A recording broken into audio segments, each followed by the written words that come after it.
Hi there, and welcome to Excuse the Beard. We are driving Audi's new e-tron today.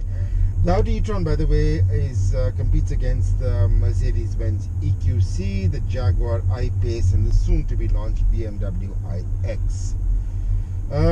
It's a very, very competitive segment out there for electric cars. Do they make sense is the question. Well, let's look at it this way.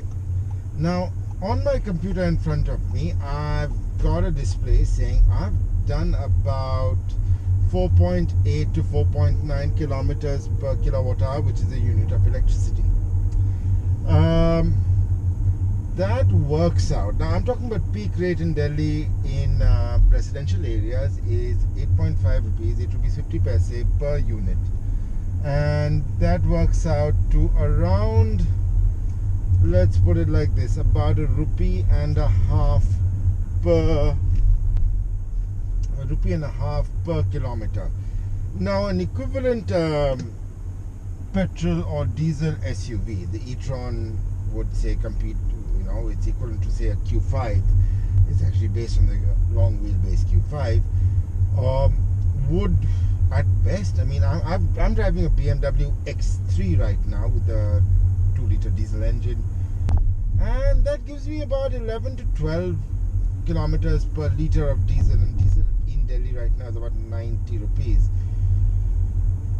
So you can understand that's pretty expensive. That works out to almost 7.5 rupees a kilometer with a diesel. So, and compared to ₹1.50, so I'm saving 6 rupees straight off the bat, and that doesn't include the fact that I'm very sure fuel prices will increase rather dramatically in the next few years. But range anxiety is real. Now, when I got this car, it had about, nearest makes no difference, about 400 kilometers of range, which is standard for these sort of cars. So the Mercedes-Benz EQC, the Jaguar I-Pace, and the BMW iX, with the battery packs that come for India, will have around that level of range. But my problem here is if I drive this car aggressively, that range is going to collapse off a cliff.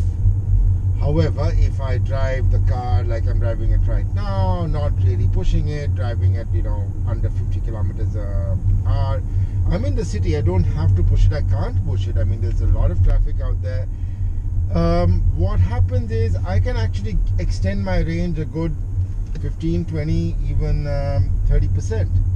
So it's really nice. My range has come down since I left the house, and having driven about 18 kilometers. When I left the house, I had about 340 kilometers of range.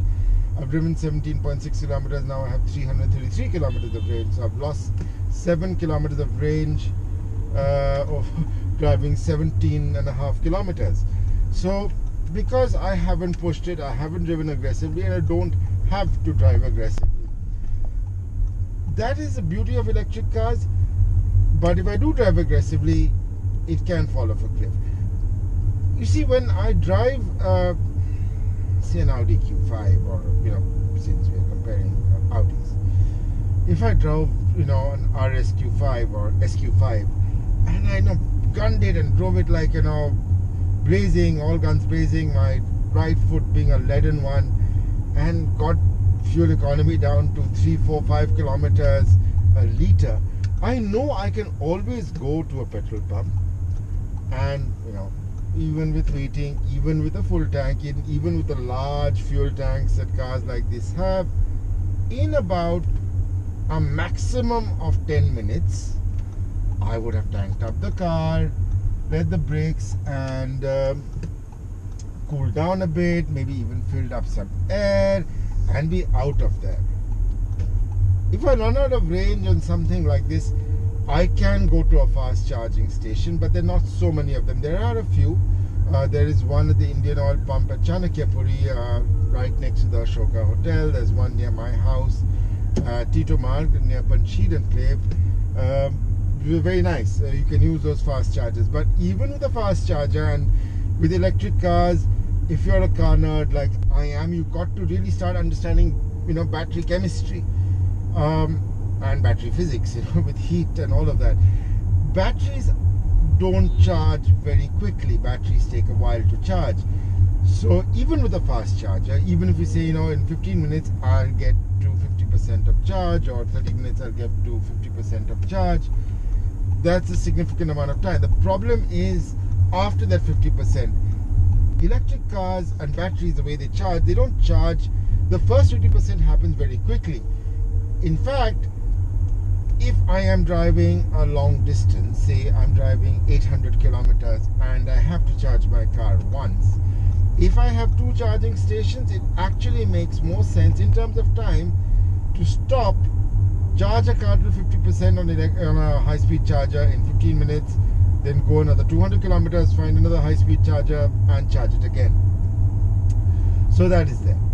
400 kilometers of range in this car, if I left my house full range, is easily, I can easily cover, say, Delhi Agra, Delhi Jaipur, Delhi Chandigarh, and have range to spare. Of course, driving gingerly and soberly, I do not have to drive like a maniac, but I can do that. However, it will not allow me to go on the journey I was doing quite a few times in the lockdown, which was going to my in-laws in Kanpur, which is about 470 kilometers door to door without charging. And I know the government is talking about putting up chargers on the Delhi Agra and Noida Agra, to be specific, and the Agra Lucknow expressways. There might be chargers there. I can charge up the car on the journey, and if I have to make a stop, for example, grab a drink, not a drink, a cold drink, soft drink, or a coffee, if I'm traveling with my baby, change his diapers, that takes some time. Maybe even grab a bite, so make a half an hour stop of it all, which is a good thing. So yes, with one stop, definitely I can do Delhi Kanpur, or even Delhi Allahabad, or Delhi Benares, possible with one stop on these cars. However, mass market electric cars will not have such a large battery pack. Battery packs are the most expensive part of an electric car, and they contribute almost 50 to 60% of the overall price of the car. If battery technology is to be made affordable, if say Maruti or Hyundai were to come up with a battery car, it would be, it would have a range of maybe about 150, 200, or even 250 kilometers.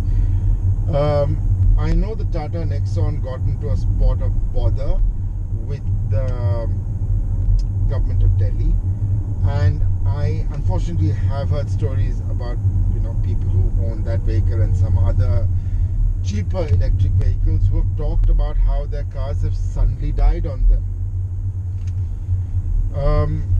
Not happened to me personally when I had the vehicles for test, but I have seen range disappear. So range anxiety is real, and until and unless we build up some infrastructure for charging, many people may not want to buy an electric car, even though they understand the economics of it all. Saving 6 rupees a kilometer, even on a luxury car, that and this, you can keep in mind, this e-tron will be easily double the price of an equivalent Q5. Even when the new Q5 comes, it's going to be double the price, or maybe not double, slightly less than double, but significantly more. And unless you're driving say 1 lakh kilometers over 10 years, 10,000 kilometers a year, 8 years actually, because the life of the battery is 8 years. You think, okay, I'll save about 6, 7, 8 lakhs. Of course, the differential will increase. The differential will increase.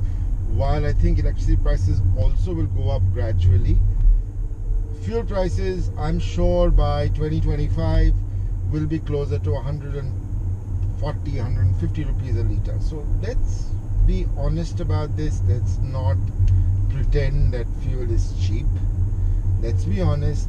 Let's realize that the differential and calculation should not be made on the basis of fuel prices today, We should not say, oh, India produces much of its electricity through thermal generation.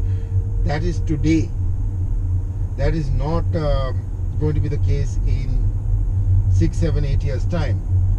This is by definitely greener. I find electric cars unnervingly quiet, but the differential will be much higher, and of course there are tax savings. I'm sure there will be more incentives that the government of India and state governments will give to electric vehicles, whether they're electric two-wheelers that are coming from Ola or Ather Energy, or even electric cars, whether it's a luxury electric car or say the battery-powered Wagon R that we expect is coming soon. Yes, electric is the future. It is greener. Air pollution is real. Let's not pretend around any of these issues. But we have a long way to go for mass electric vehicle adoption in India across segments. I think buses will happen soon. I think city buses make sense because you can swap batteries out on buses, or even on small or medium-sized commercial vehicles that are the backbone of intra-city commerce. As you've already seen, e-rickshaws for short distance travel have become a reality. But for four-wheeler adoption, it might take some time. Let's not pretend that it will not take time. It will take a significant amount of time for adoption, because not just because of cost, but also because of range anxiety. Two-wheelers, it might take less time simply because you can actually, because two-wheeler battery packs aren't that big.